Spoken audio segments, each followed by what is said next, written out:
Welcome back, you nerds. Welcome to another podcasting Raw Nerdy with that nerd ADC and Brandon 2K. What's up, man?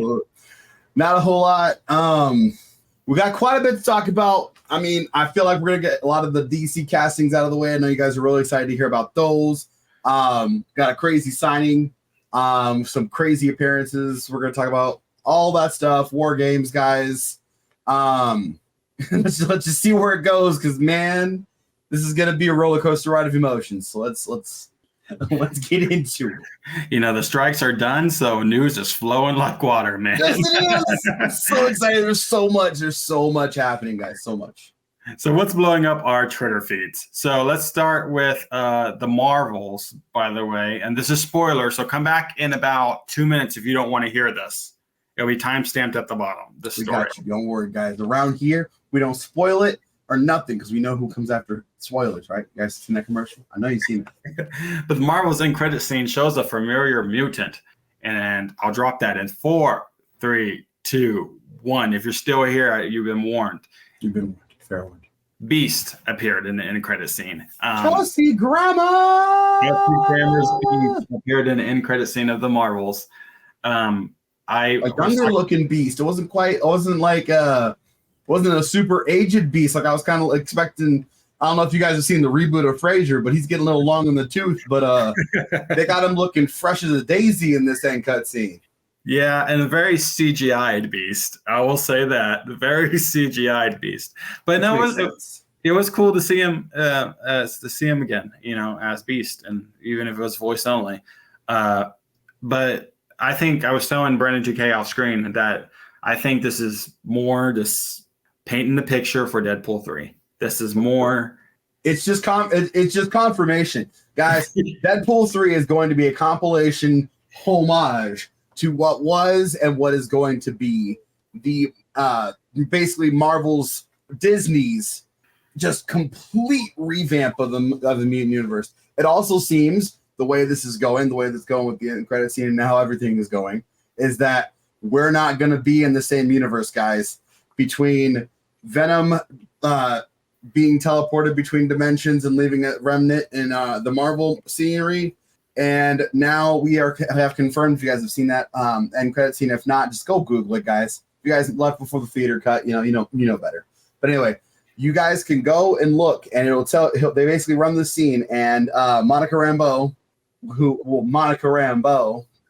is sitting there wrapped up in what seems to be a old lady jacket, like wrapped up in a blanket, because in a muumuu.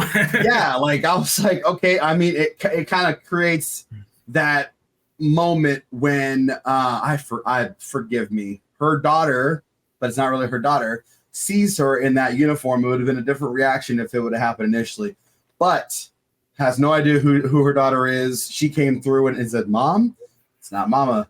It confirms that she came through a rift in dimensions, and she is now in a completely different universe. Which, if you guys watch the movie, I haven't seen it yet, guys, because I told you I'm not gonna go see it, and the box office numbers tell me a lot of you haven't seen it yet either. So, also go back to our previous episode. We totally called that one, guys. We definitely did. But basically, anyway, the Marvels is basically the Marvels were coming across through rifts in space-time and dimensions in order to come together. So, does Deadpool occur in the universe that she came to?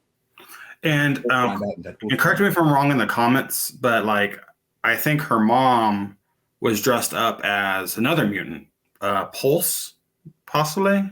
Was it Pulse? So, Mr. DC. See it? I know a little bit. I'm trying. But so there was a ton of mutant nods in that scene. Easter egg. Charles wants an update. Easter egg. Does Patrick Stewart come back? Easter egg, ?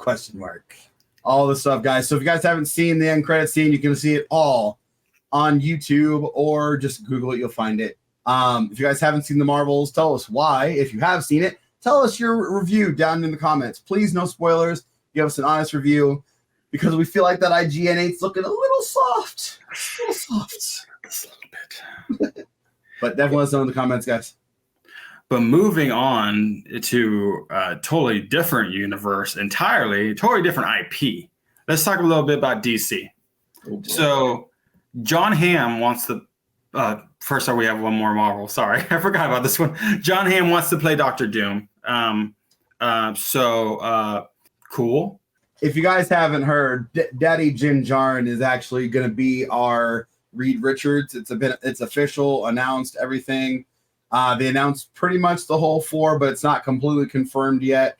We'll drop a graphic for you guys to see, but basically, it looks like the Fantastic Four is not just going to be another one of those, movies they've made before. It's going to be completely different, especially with the casting of the Reed Richards. It's not going to be a nerdy, overconfident, smart guy, it feels like, or it's going to be, and it's going to be Pedro Pascal's take on it.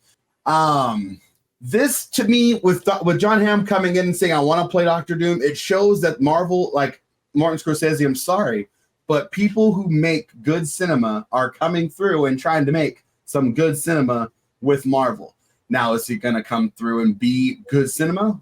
The time will tell. But if he wants to play Doctor Doom, he is at least excited about what he's heard or seen script-wise. Because these people get little snippets about what's going to happen at this and this and this, and agents are like, hey, look, this guy wants to do this because he's heard that and that. It's not as much hey, directors have auditions and people come in anymore. It's not like that, especially now with how Hollywood's tight-knit, guys. Hollywood is so tight-knit, and everybody talks. So Jon Hamm coming through, that it just kind of solidifies the idea that Fantastic Four is going to be a big part of the MCU moving forward, which we kind of thought so, because to me, and as a Marvel fan, it looks like the Avengers is looking a little bit weaker.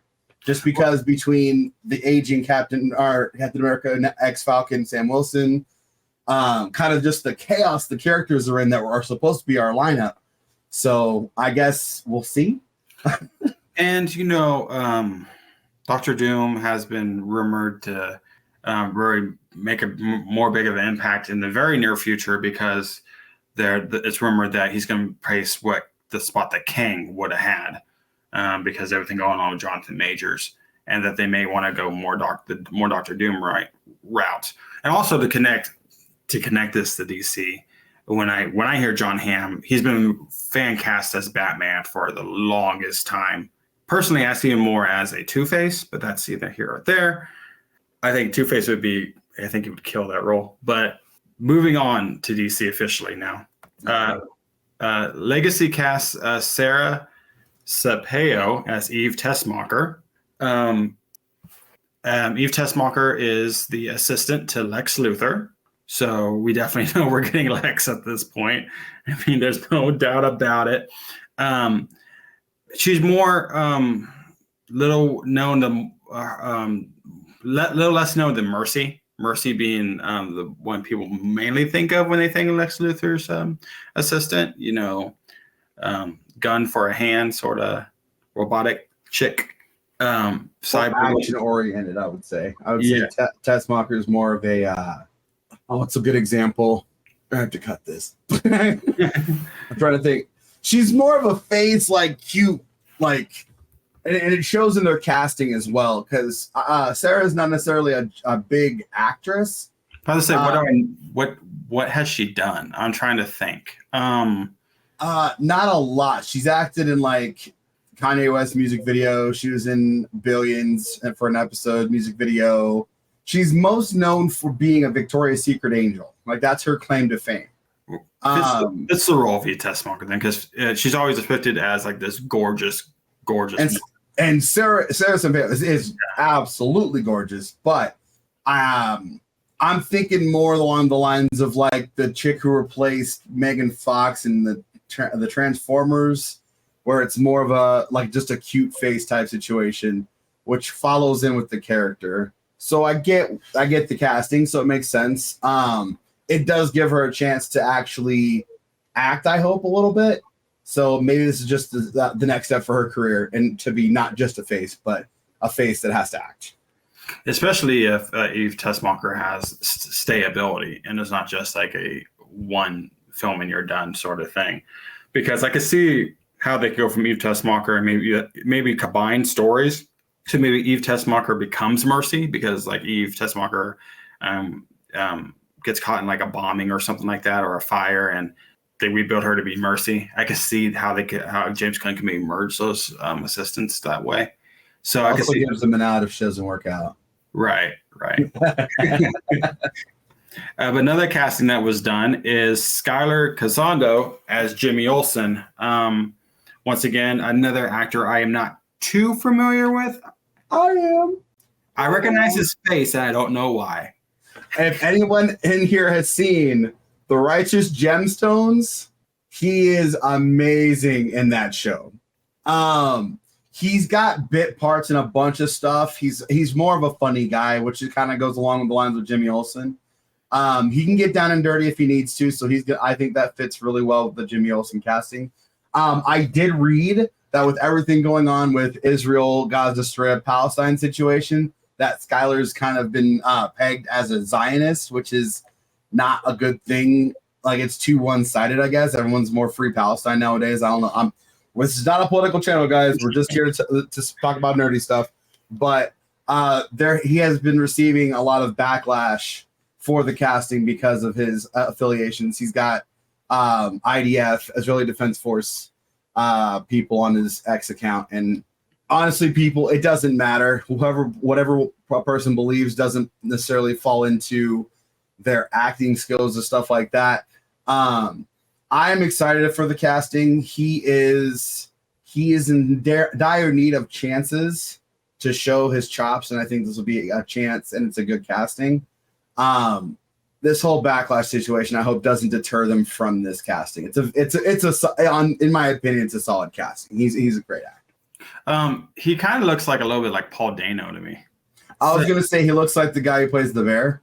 Yeah, kind of like of that ilk. And I'm sorry, guys, but that typecasting, you typically see these guys as like, the rough and tumble type, Chicago.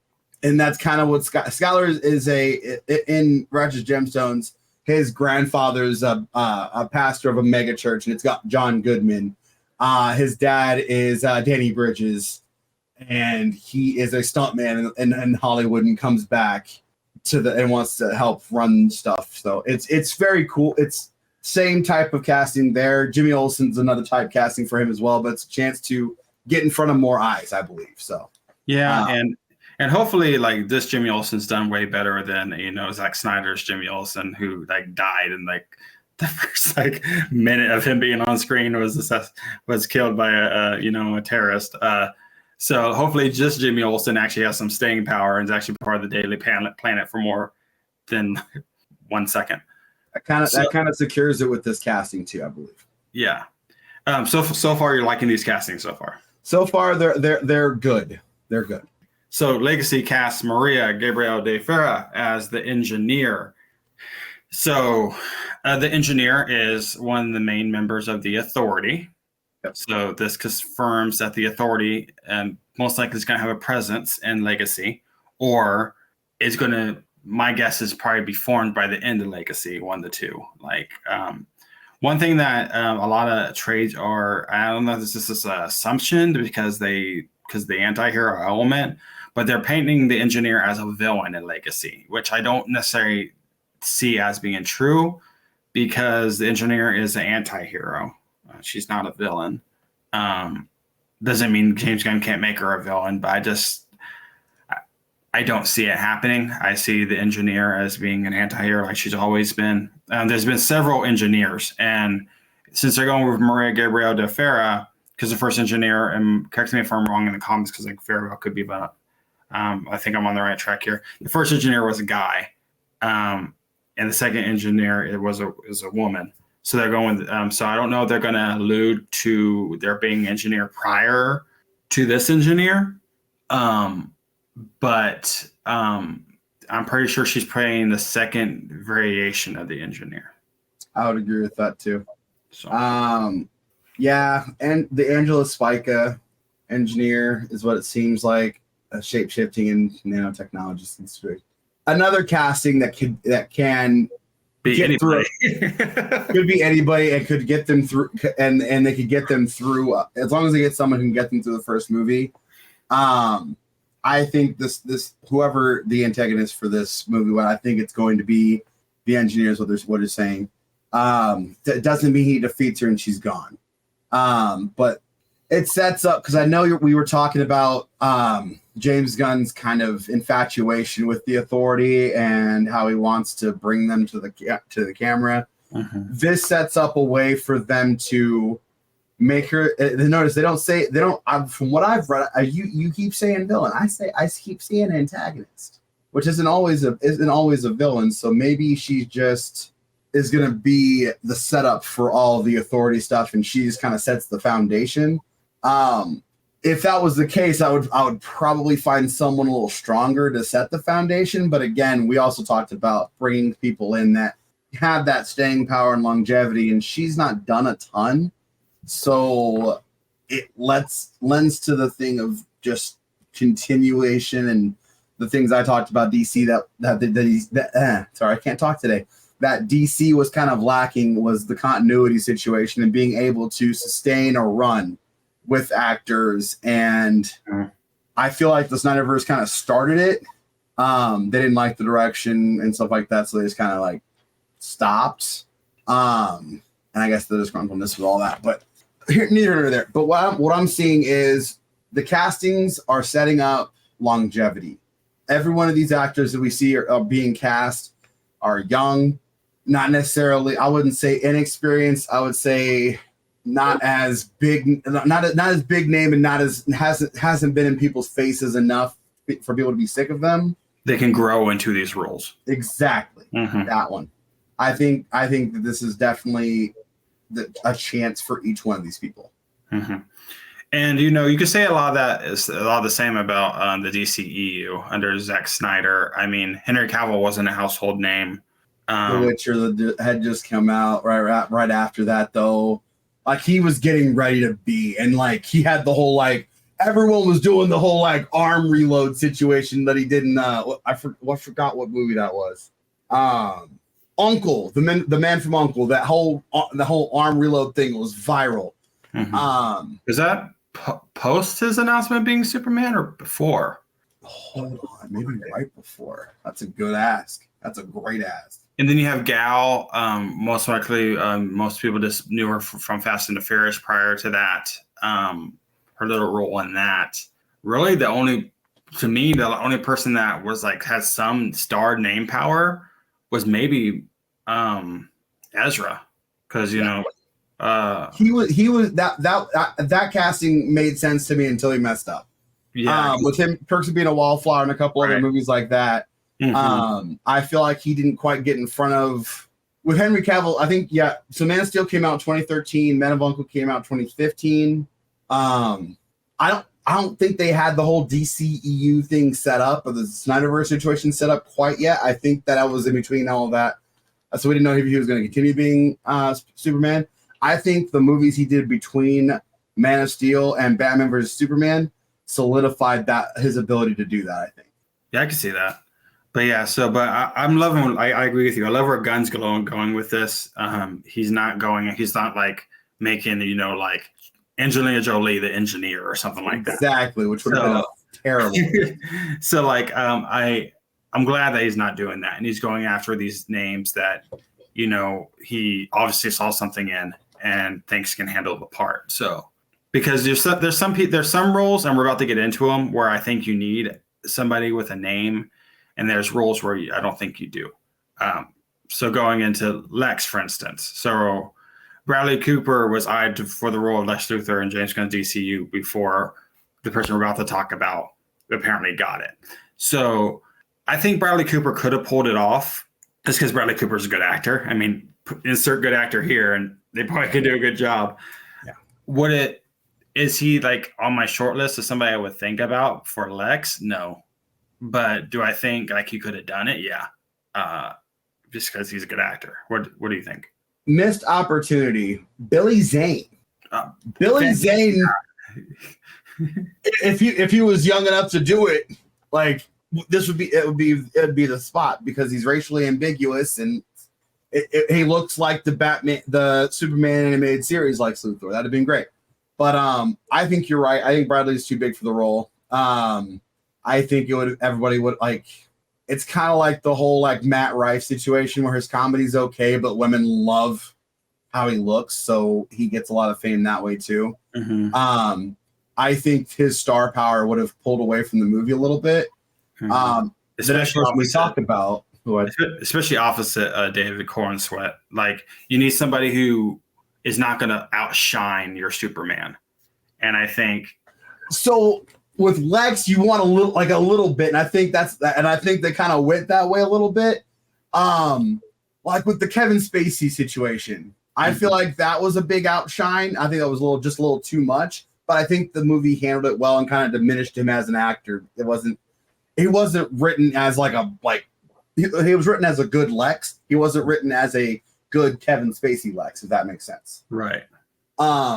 I think honestly, a lot of people don't like him in that role. I loved him in that role. I felt like he was great there. I think like you said, Bradley Cooper would have done a good job. I think it just would have been more about Bradley Cooper in the movie than, oh man, he played a good Lex. I agree. But apparently they landed on Nicholas Hoult. And I have this as a rumor because all the other castings we talked about, James Gunn has either liked a comment about them being cast or has interacted in some way. Nicholas Hoult, he has not done anything to justify him saying this is official. But most people think it is, or pretty much the ink about to be dry. So I am happy with this. He's not somebody I was thinking about. I was thinking one of the Skarsgård brothers, to be honest. I thought one of them had it on lock. But the fact that if it's Nicholas Hoult, awesome. Way to go, Gunn. Good get. The only thing I don't like about this is it probably means he's not in the MCU anymore. Sure. So, which, I mean, with Kelsey Grammer coming as Beast, that makes sense. He was great as Beast. Don't get me wrong. He was great as Beast. My favorite movie of his was Warm Bodies. It's a good one. Solid movie. The kid can act. Like, don't kid, like I'm calling him a kid, but he's probably near my age. But as far as Hollywood age, he's still young-ish. He's got great acting chops. He has done things that would qualify him to be a good villain. He's big enough without taking the shine away from Cornsweet. I think this is a really good casting. I need to see some writing though. I need to see some like confirmation, and I need to see some like plot ideas, because since he's in the movie, it's been confirmed that Lex is in the movie, right? I mean, at this point, you have Eve Teschmacher. So why isn't he the antagonist? It's been confirmed like on numerous levels that, and maybe he's the just flat out villain. So that's why we're hearing, and until he's confirmed casting, we're not going to hear what he actually is yet. But we were talking about this off screen that I just said it. So she's the antagonist. She's not necessarily the. It's going to be really interesting to see what they do, because if Lex is in the movie not as an antagonist, what is he? What story are they going to go with? And we keep hearing Gods and Monsters, and how far along is that on? Like we just don't know. We just know it's Superman Legacy, and it's supposed to be a younger Superman. It could be a subtle thing with Lex. Like, it could be like the man behind the scenes, so to speak. And like toward the end of the movie is when you find out, okay, Lex has been, pulling all the strings, similar to what they did with Jesse Eisenberg. But that was more like obvious. But I'm saying more subtle than that. Whereas by the end of the movie, it's like, oh, Lex has been like working with the engineer. Lex has been working with whoever. Financier type situation. Right, yeah. Right. So I could see that, where at the end you find out like he was the one. But throughout the movie, he's not like blatantly obvious to be the villain. I could see that. Yeah, I could see that too. One plot point I heard about Legacy is that Lex is going to be running for president during the course of it. And that's taken from source material. There's a storyline about that. And like he's going to be running for president, and like doing his meddlings behind the scenes, why he's running for president, and Clark is going to find out about it and be like, no, this can't be. And as Superman, be able to try to stop that with Lex's like meddlings overseas and stuff like that. So that's one plot point I've heard, which I can see. And maybe that's how we get, that's the level of Lex as a villain we get, is this him being the cunning, intelligent mastermind that he is. Roger Dodger. It all sounds good. We'll see. Nicholas Hoult can pull that off. I was thinking Bill Skarsgård. That's the one I was pretty sure was going to get it. It's on the nose.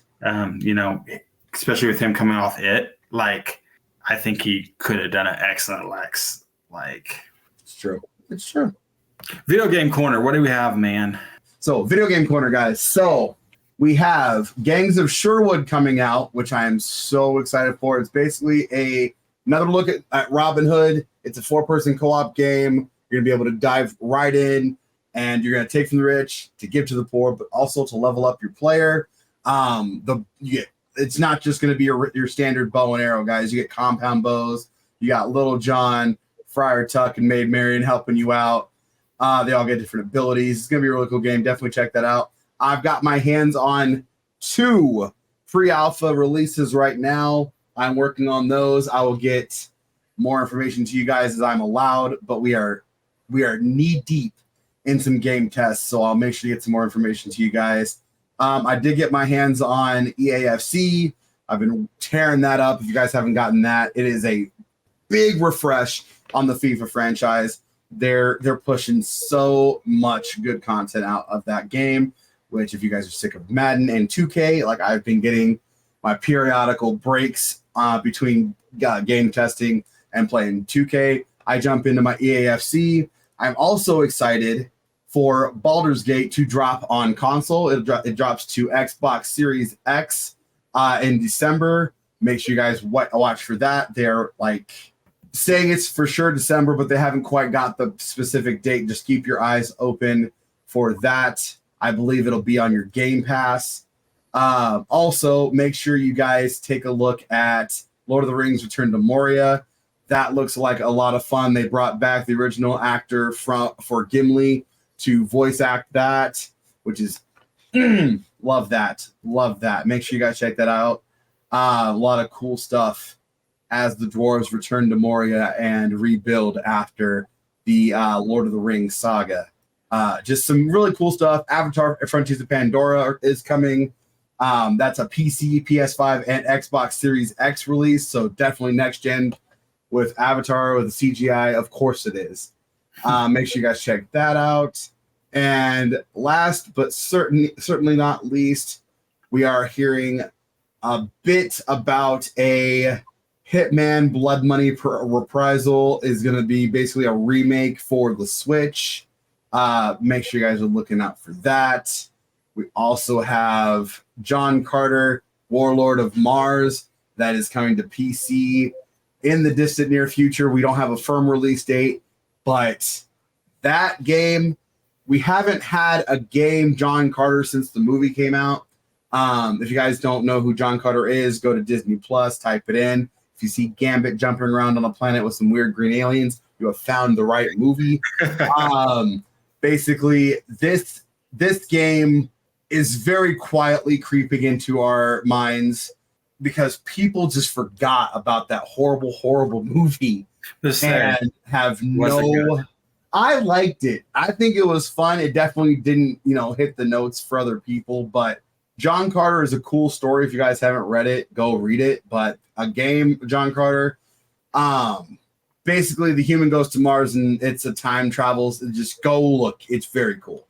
Very, very cool story. I just want to see what they do with it, because when you do stuff that people aren't expecting, you get some cool stuff. Like one game I have to say, like Party Animals, you didn't know what to expect with that, and you just jumped into that, and all of a sudden you're like, whoa, this is the most fun I've had with a ragdoll game since Halo, because like nobody does ragdoll games anymore.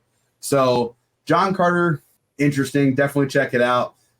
They are also going to drop Urban Strife and Undisputed Those are all dropping in the distant near future. They said 2023. There's been some delays with stuff, so just make sure you guys are paying attention to release dates because they're not dropping days because they're sitting there looking at stuff and trying to decide to go around other games and stuff like that.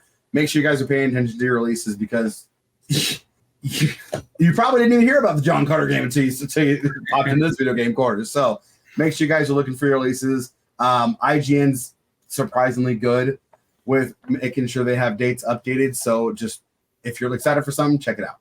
So wow, man. It's a lot. It's a lot.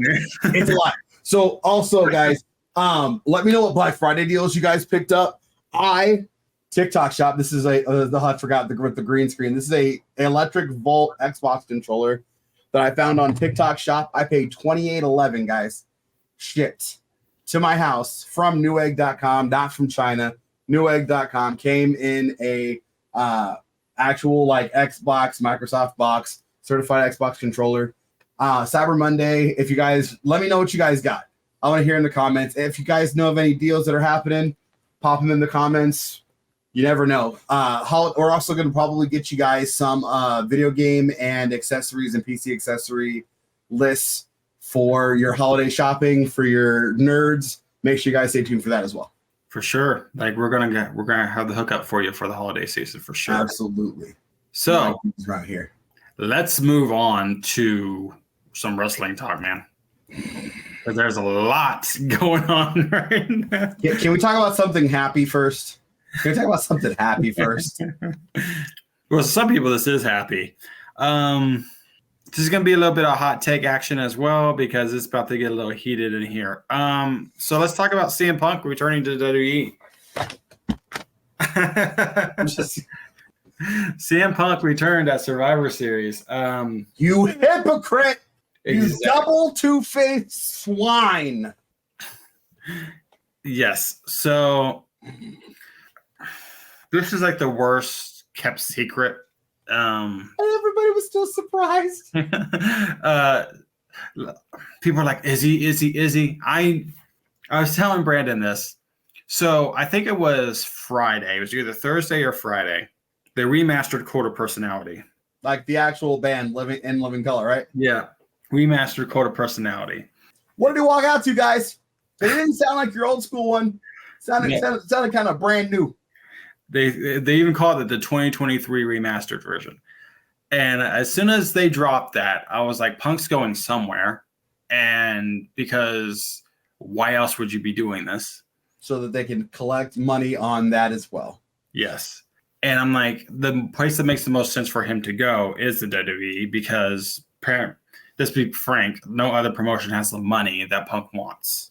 So I knew, and I just knew. And the fact I didn't want it. I didn't want it either. And the fact that he came out at the very end of Survivor Series, there are so many hints like throughout the pay-per-view too, by the way. The fact that they're playing in, Orton's not showing up. Like, we're going to be a man down, So they were kind of trying to tease you there with maybe Punk would be taking Orton's place in War Games. But when Orton did show up and Punk wasn't in the War Games match, I'm like, oh, they're going to end the show with him, which I feel idea ever. Yes. And I feel bad for Randy Orton. I feel bad for Cody. I feel bad for everybody in that War Games match because they got completely overshadowed. That storyline that the War Games was supposed to tell beautifully, and it was telling. And did tell it beautifully. It went through it.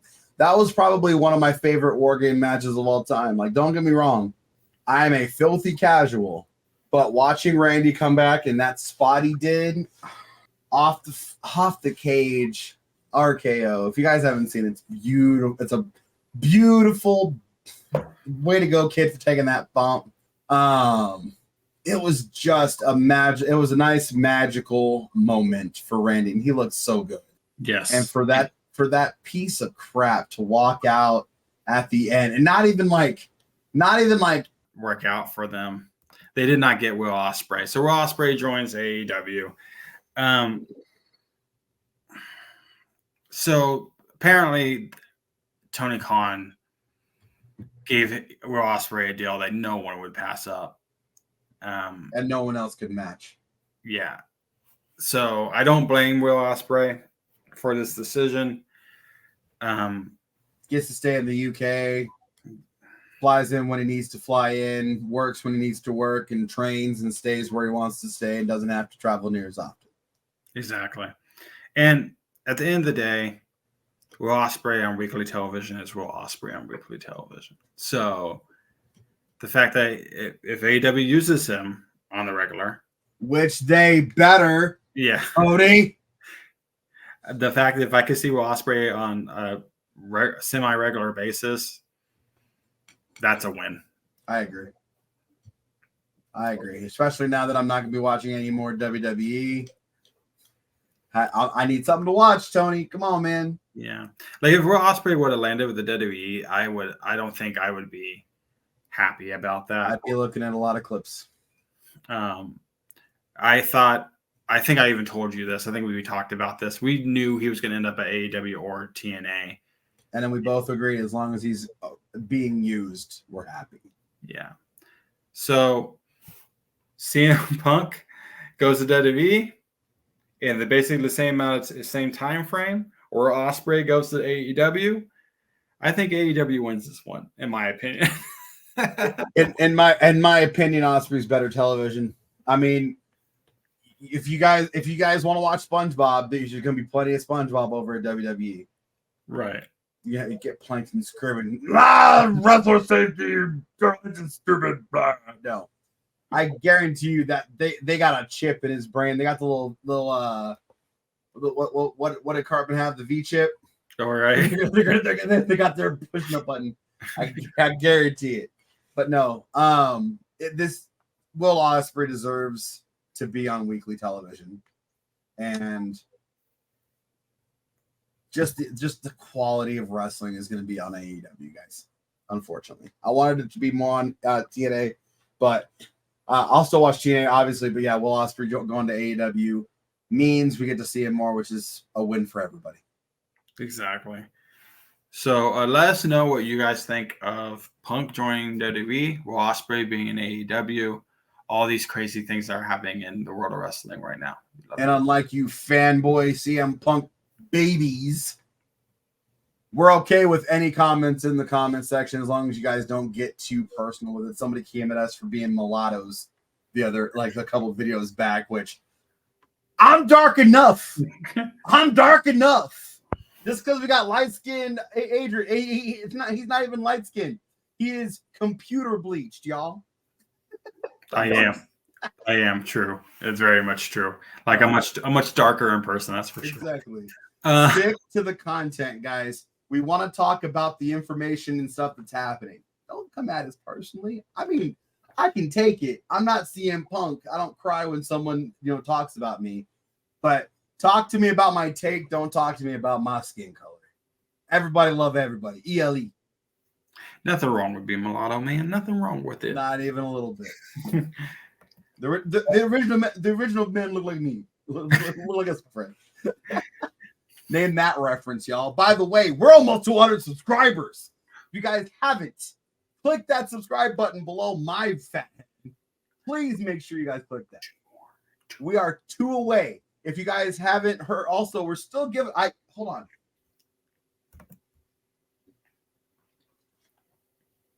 Right here. If you guys subscribe, get us to 100 subscribers, I'll make a giveaway video for this stream deck. Y'all get us to 100. I will make a giveaway video. For this stream deck. TikTok, YouTube, whatever. You have to be following us on all platforms to win. But once we hit 100 subscribers, it's on like Donkey Kong. Stream Deck, basically brand new. I don't use it anymore. Holla at your boy. I'll hook y'all up. You're right here first, man. And we're only 2 away. Only 2 away. So we're almost there. And so once we hit 100, and I say every 100 we hit, we'll do something. We do something. We'll do something. Whether it's an Apex tub, or maybe we give away a month of StreamYard. Mm-hmm. Who knows? Speaking of StreamYard, let's pay some bills. oh, let's pay some bills because we ain't got those multi-million-dollar contracts to be passing out like they do to Mr. Ospreay and CM Punk. I'm looking at you, Phil. Anyway, so one of our great sponsors is StreamYard. Right above Ryan 2K's head, right there. It's what we use to stream to find people and what we use to do our podcast. A lot of cool bells and whistles. We're going to do a lot of cool things with it. If you want $10 off your first month, if you go for a pay tier, that affiliate link is in the description. Click on that and you'll be able to check out from that link and get your $10 off. Once again, that is an affiliate link. So if you do use it, you also are supporting Podcasting All Nerdy. And the other great sponsor we have, Apex Energy. Guys, we're still waiting on an update from them, from their supplier. Their original formulation sold out so quickly and their supplier couldn't keep up. So we are waiting on confirmation. But when that happens, you will not just get 10% off. You will get 20% off by using code PWN20 once they are back up and running. The link will be down in the bottom. Make sure you guys are following along. All of our social media will let you guys know when they announce. They are not just doing a new formulation to get more supply. They are also going to be getting new flavors. Currently, there's Bomb Pop, Citrus Blast. We also have Cherry Limeade. And then if you have any Sprite sitting around, you can scoop that into your Sprite and make it just a fizzy, wonderful, amazing energy drink. And you don't get that toe fungus aftertaste. So make sure you guys follow along. We will let you guys know when they are back up and running. Local company, great folks over there at Apex. They've been supporting the channel since pre-PWN days. So make sure you guys follow along so we can get you guys linked up with them when they are up and running once more. And what a match made in heaven between these two sponsors. Man, let me tell you, StreamYard is taking good care of us. They don't just have paid tiers. They also have a free tier. And that's how we got our whole thing up and running after, once we started doing this podcast, rocking heavy. You guys are getting high quality video from us. You guys are getting excellent audio thanks to our wonderful partners at StreamYard. And all this energy that's just exuding off the screen and through your ear holes comes from Apex Energy. So make sure you guys click those links below because those links are clickable and you'll be able to get to those sites very easily via our description. Mash that subscribe button. Drop us a comment on all the content. I've been Brendan 2K. I've been Dat Nerd ADC. And as always, keep it nerdy. Later, folks.